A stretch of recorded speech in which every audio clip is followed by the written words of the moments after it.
bienvenidos nuevamente a Capensis Plantas Carnívoras.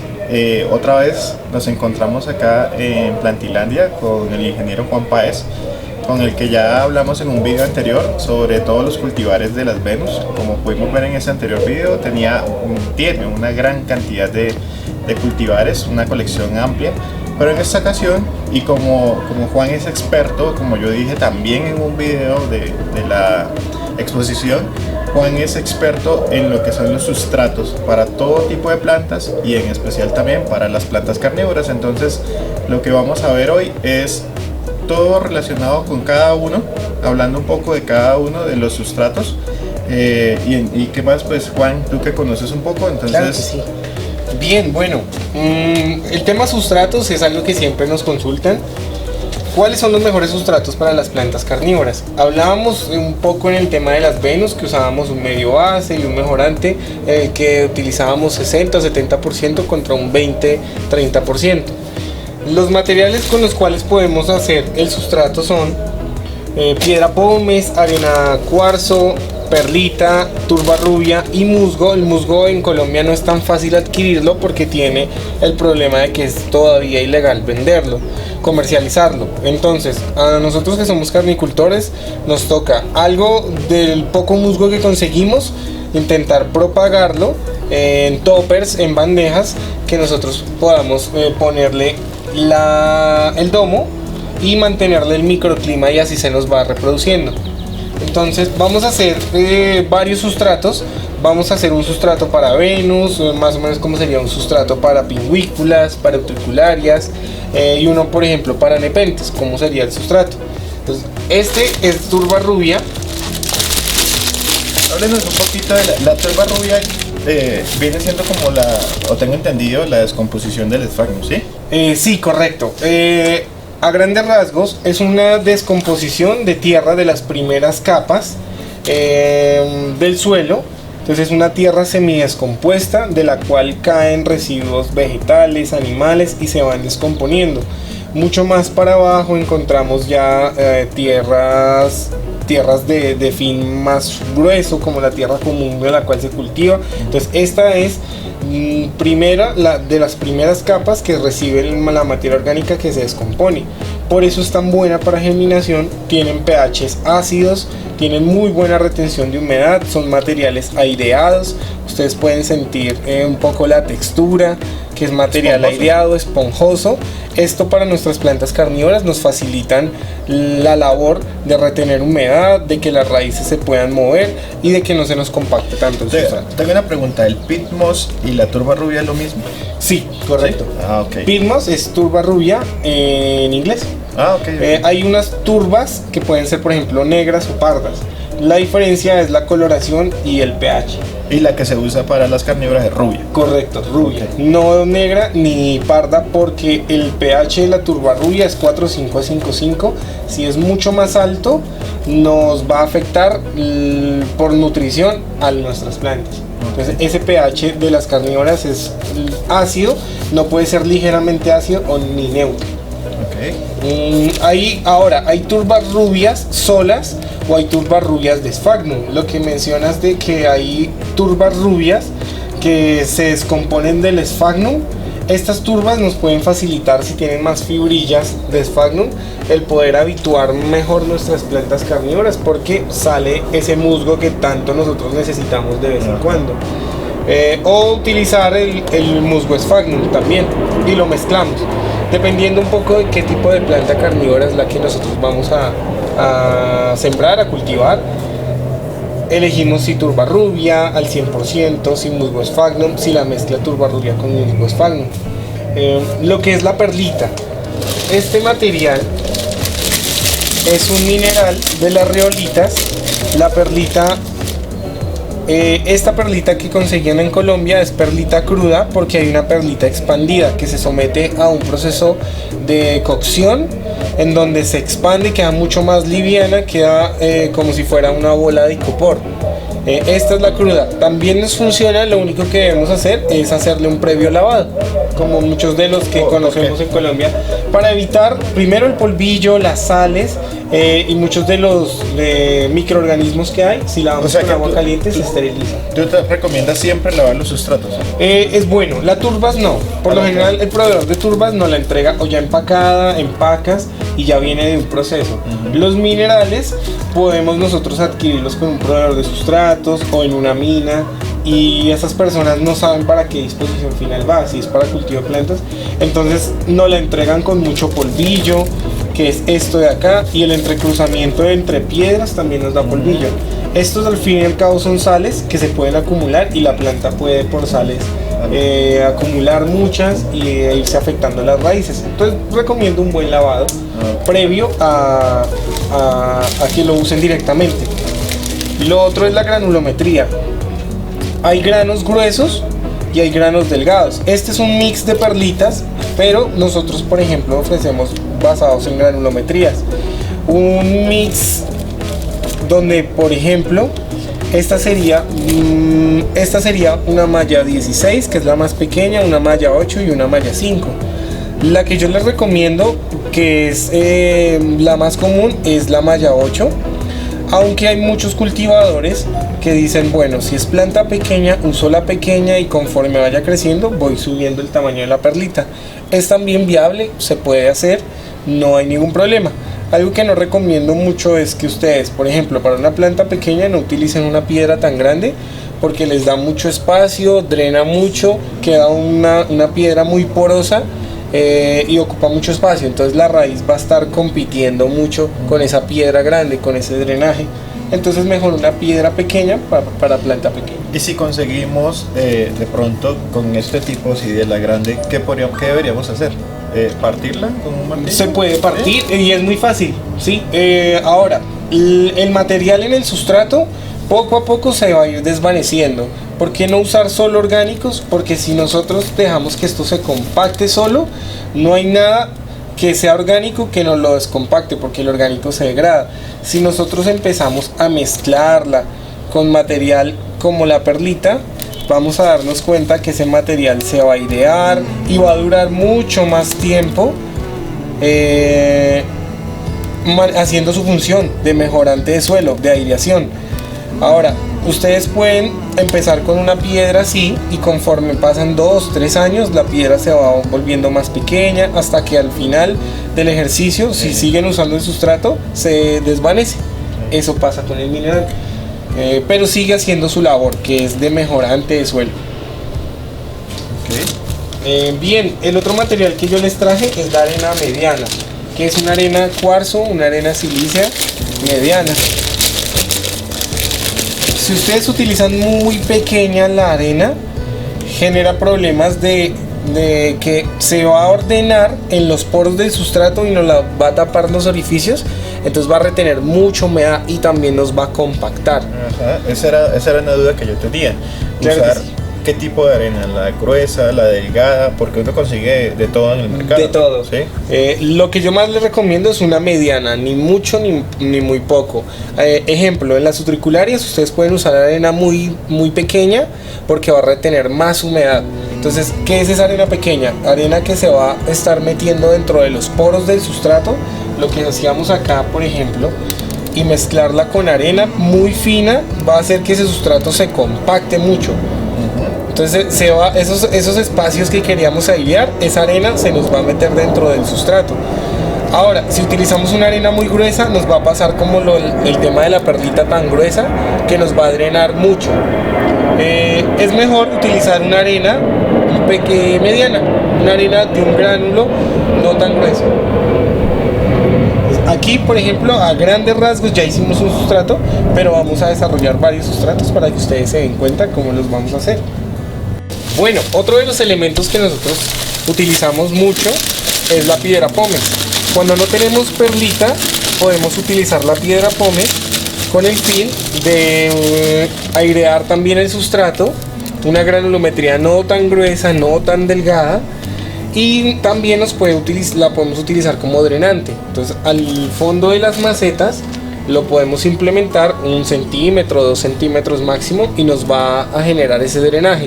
Entonces, ¿qué es el drenaje? Es que salga mucho el agua más fácil, porque no se va a compactar al final de la matera, en la zona inferior, de que también salga el agua mucho más limpia, porque como la piedra es porosa va a retener microorganismos y va a retener muchos de la suciedad, del mugre que tenga. Entonces el agua sale mucho mejor también por aireación. Esos espacios de aire quema la raíz primarias o secundarias y sigue enraizando ahí. No vamos a ver que por drenaje sale la raíz así todo el tiempo, sino sigue enraizando mucho más. Entonces evitamos tantos trasplantes. Estos son de los sustratos que utilizamos. Y bueno, por supuesto el musgo Sphagnum, que hay musgo Sphagnum de muchos tipos. Hay fibras largas, hay fibras cortas. Hay este rojo, ¿no? Dime. Hay unos rojos, hay unos morados, que nosotros encontramos en la naturaleza. Vital no extraerlos, intentar conseguir de forma legal, ya sea por turbas que traigan fibras de musgo, algo de ese musgo, y ponerlo a crecer.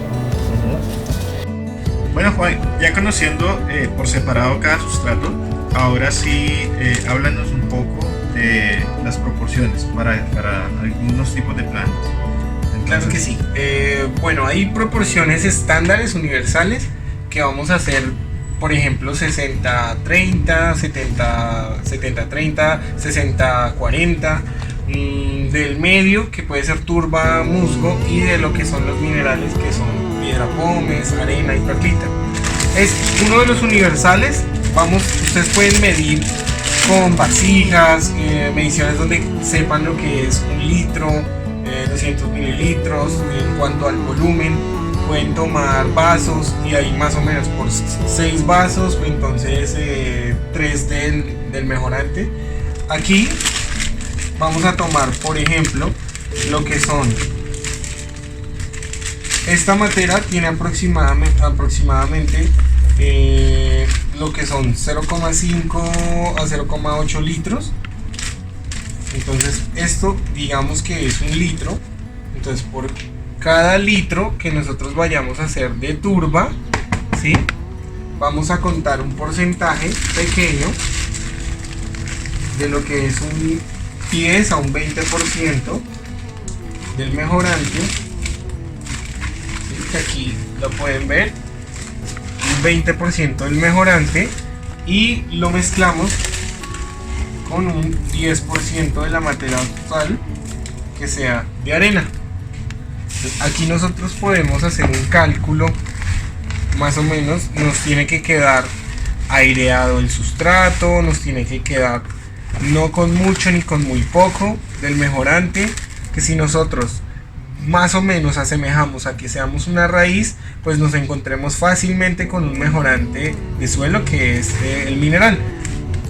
Lo que sea grueso lo podemos desbastar con las manos. Hay unos que son más complicados por el mineral, pues lo podemos dejar así. Lo importante es manejar una piedra no muy gruesa. Bien, este es un sustrato universal. Hay personas que a ese sustrato universal, para facilitarle mejor retención de humedad, le mezcla tirillas, fibras de Sphagnum. Entonces ustedes lo pueden hacer, pronto se va a poner vivo. Entonces algo como este sustrato, que se va a ver así, ¿sí?, lo van a ver después así, o lo ven después así. El musgo, que es una pregunta que de vez en cuando nos hacen, ¿el musgo es malo para las plantas cuando se propaga? No es malo del todo, porque nos retiene humedad, pero en demasía compacta mucho el suelo, entonces no nos permite que haya mucho aire en el suelo. Entonces vemos que queda algo compactado, diferente a un suelo, ¿sí?, donde podemos penetrar mucho más fácil, y así mismo son las raíces. Este sería más difícil. Y mira, aquí por ejemplo nos toca reubicar la planta. Eso mismo pasa, entonces puede que hasta la saque. Este es el sustrato universal. El sustrato universal que yo recomiendo. A este le pueden mezclar vermiculita, le pueden mezclar más arena, más perlita, y una dosis de turba menor. Este es el sustrato universal. ¿Y ese para qué serviría? ¿Para qué tipo de planta? Este nos sirve para lo que son dróseras. Hay plantas de alto mantenimiento y de bajo mantenimiento. De los géneros de las dionaeas, de las dróseras, de las utricularias, este es un sustrato excelente. Si vamos a hacer un sustrato, ejemplo, para pingüículas, vamos a mezclarla con mucho más arena. Vamos a hacerlo un poco más árido, más mediterráneo, más rocoso. Entonces le podemos mezclar una perlita un poco más gruesa y hacerlo más rocoso. Ellas, como están en una condición de crecimiento, de vez en cuando lo denotamos como epífito, puede crecer encima de rocas, de piedras, y entre más piedras mucho mejor para ellas, sin dejar a un lado también algo del material orgánico, que es la turba rubia. Epífito significa que crece sobre algo, Correcto. pero no se alimenta de eso, o sea, no es como... Correcto. Okay. Correcto, ese es el concepto. Entonces podremos dar un concepto de epífito en una corteza de pino, en una roca, en un musgo. Entonces genera ese mutualismo, pero no se alimenta de ello. Okay. Algo así ya nos quedó un poco más aireado. Esto le sirve mucho a las pingüículas. Bien, ahora, por ejemplo, ustedes pueden utilizar un sustrato de mayor cantidad de turba, ¿sí?, para solo utricularias. Pero vamos a hacer un sustrato no solo para utricularias, sino vamos, por ejemplo, a ver algo como las nepentes. Entonces, un sustrato de utricularias puede ser al 100% turba. Un sustrato de las nepentes 100% turba sería perjudicial. Entonces vamos a mezclarla con algo como chip de coco, o podemos, en vez de trabajar al 100% turba, podemos trabajarlo entre musgo, siendo lo principal, y a eso le podemos mezclar más material aireador, porque ellas requieren de mucha más cantidad de airante, y esta piedra pómez no pesa tanto. Entonces, si nosotros utilizamos piedra pómez a un 50-50 con lo que es el musgo, nos puede facilitar que la planta saque raíz, se adapte, queda un suelo casi como una orquídea, que la nepente tiene esa condición de orquídea también. Por donde se ubica, se puede utilizar en semisombra. Entonces un suelo así podría facilitar que nos crezca más rápido raíz. Aquí vemos más musgo, y es musgo cultivado por nosotros. Algo así serviría perfecto para las nepentes. ¿El musgo es ilegal solo en Colombia? No, en muchas partes del mundo. El problema es que no ha habido en Colombia un protocolo de comercialización que sea viable, que sea limpio, que sea solidario, que sea, ¿qué te digo yo?, que incorpore procesos productivos que no sean arrasadores. Aquí no hay una empresa que diga directamente: yo cultivo musgo y lo hago con este protocolo, sino siempre se han encontrado empresas donde lo sacan de páramos directamente, sí. Entonces, pues desde allí, y desde que lo usan como fuente para pesebres, pues se ha visto muy afectado el desarrollo de páramos y ecosistemas donde el musgo es importante. Algo así es el sustrato de orquídeas y de nepente que yo recomiendo. Entonces, para ir resumiendo, el primero, el general, ese sirve para... Este sirve para dionaeas, droseras, utricularias, mucho más aireado, que lo hicimos con arena cuarzo. Nos puede servir para pingüículas. Lo que es este sustrato también nos puede servir para sarracenias. Este sustrato, sobre todo para utricularias, nos puede servir para el estilidio también. ¿Por qué para utricularias no tan aireado? No tan aireado. ¿Por qué? Bueno, es una muy buena pregunta. El sustrato de las utricularias, entre más compacto sea, mejor, porque se propaga más fácil. Si tú lo haces aireado, se va a demorar en colonizar.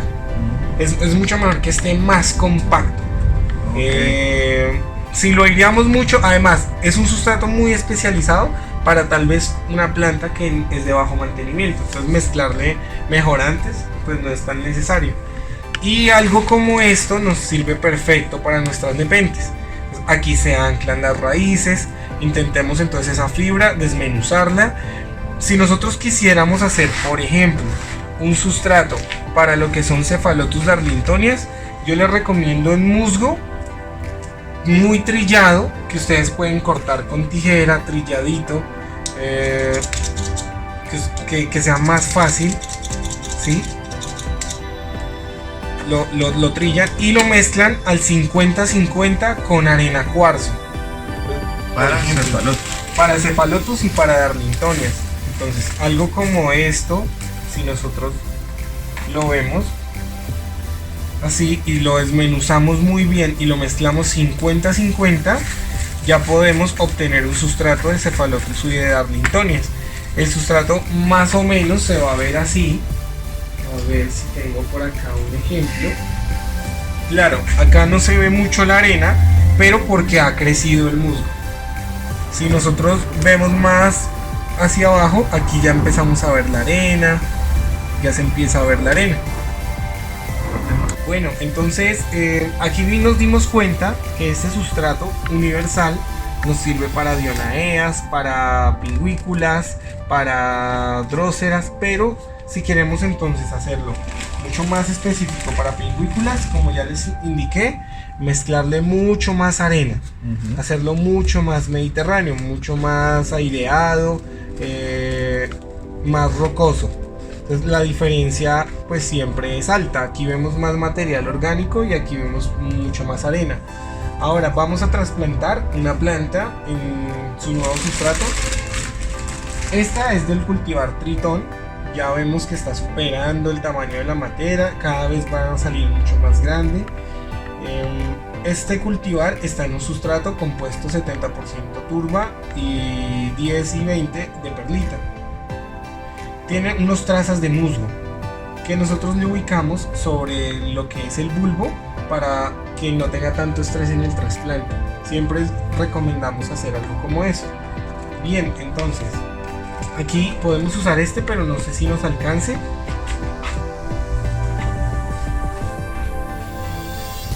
Vamos a utilizar uno que ya está listo, pero simplemente la diferencia fue que ya estaba hidratado.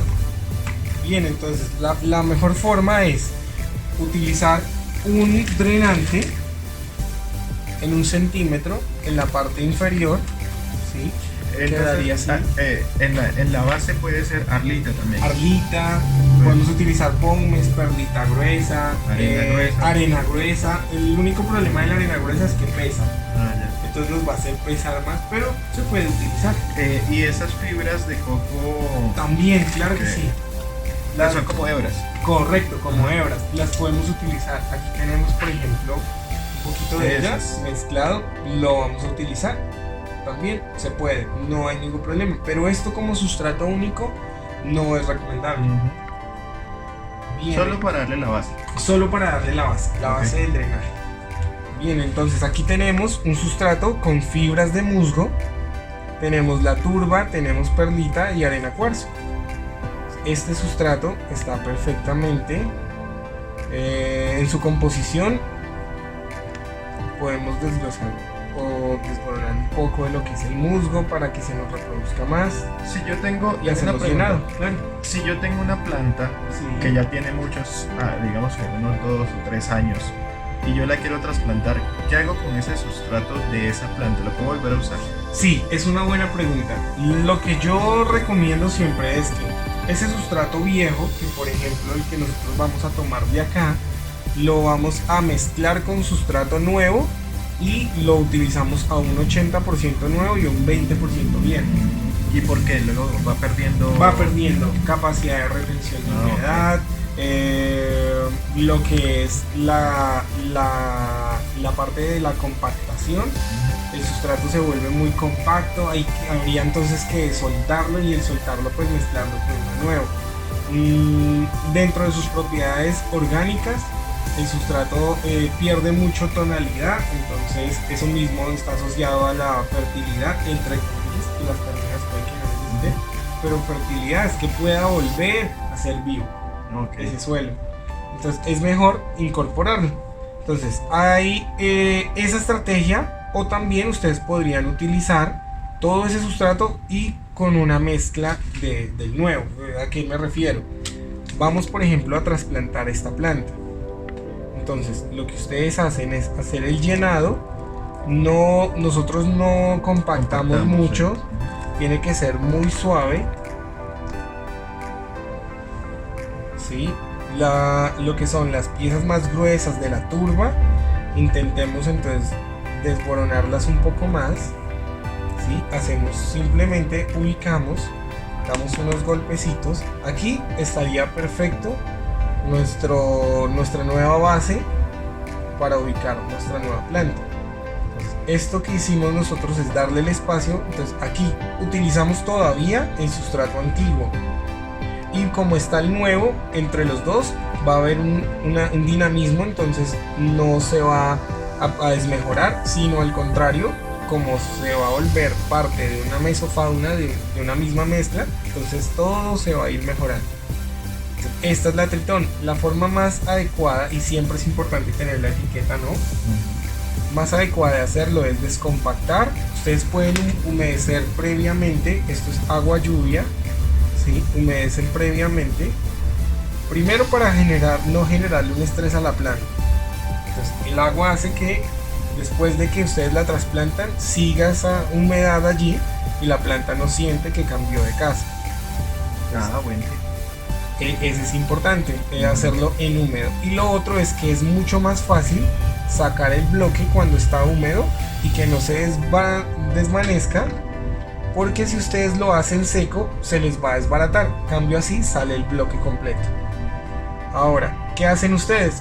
Por cálculo nosotros pues ya hicimos el agujero, y es dejarla un poco más arriba de lo normal, para que conforme vaya bajando por la presión atmosférica, por esa cantidad que hacemos riegos, pues se vaya ubicando.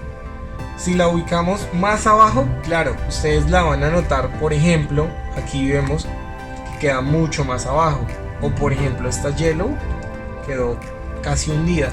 Entonces es bueno dejarla más arriba para que se vea sobre el borde, como esta Fusey, que se ve sobre el borde de la matera, o esta Werewolf, quedó perfectamente ubicada. Muy buen tip. ¿Por qué hacerlo así? Por la luz. Entonces las paredes, si está muy abajo, pues le van a omitir luz. Así está perfectamente a la exposición de luz.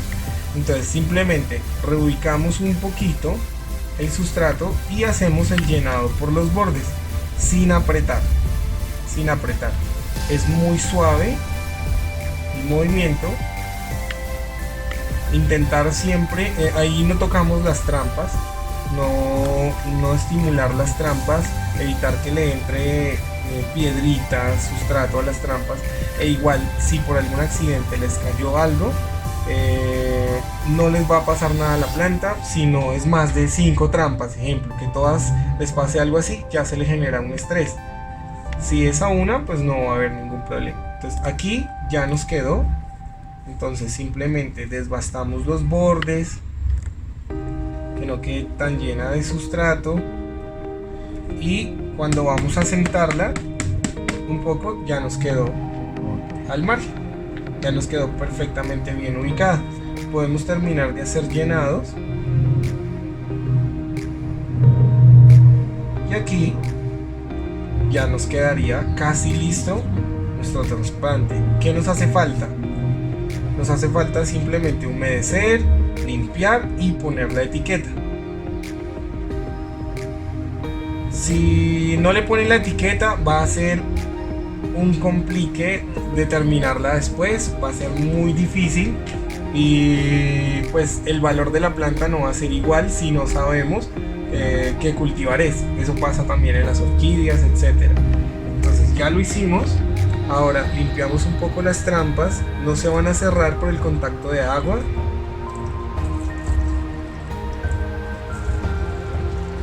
Vamos a regar generosamente. También había algo de humedad en lo que estaba el sustrato anterior, pues por ende no nos sobrepasamos tampoco tanto.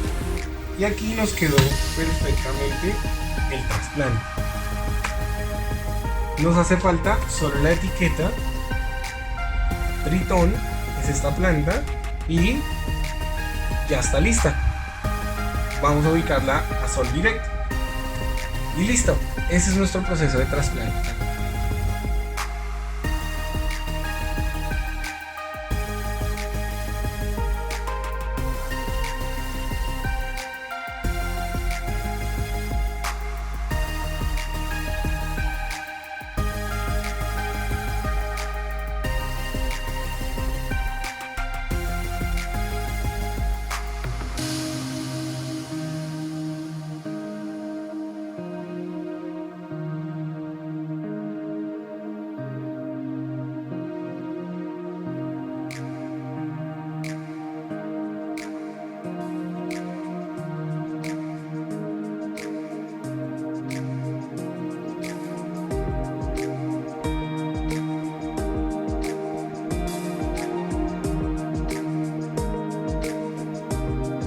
Bueno, y acá poniendo en práctica los tips que nos ha dado Juan, entonces estoy llenando esta materia porque voy a trasplantar una dente que me acaba de obsequiar. Y entonces ahí, pues en ese proceso estoy y me quedaré haciendo ese trasplante. Como ya se nos está yendo también un poco la luz, entonces vamos a despedir el video por acá. Espero que les haya sido de su total agrado y que les haya servido mucho. Como siempre digo, no olviden suscribirse, darle like, compartirlo, seguirme en mis redes sociales. Cualquier pregunta que tengan en la parte de abajo la pueden hacer en los comentarios. Sigan también a Juan en sus redes, en su página web también. Muchas gracias. Nosotros estamos y nos encuentran como Plantilandia, como Tu Carnívora y Bioespacio, la empresa de sustratos. Cualquier duda nos escriben y allí estamos para responder. Ok, entonces nos vemos en una próxima ocasión para seguir conociendo este maravilloso mundo de las plantas carnívoras. Hasta pronto. Chao amigos.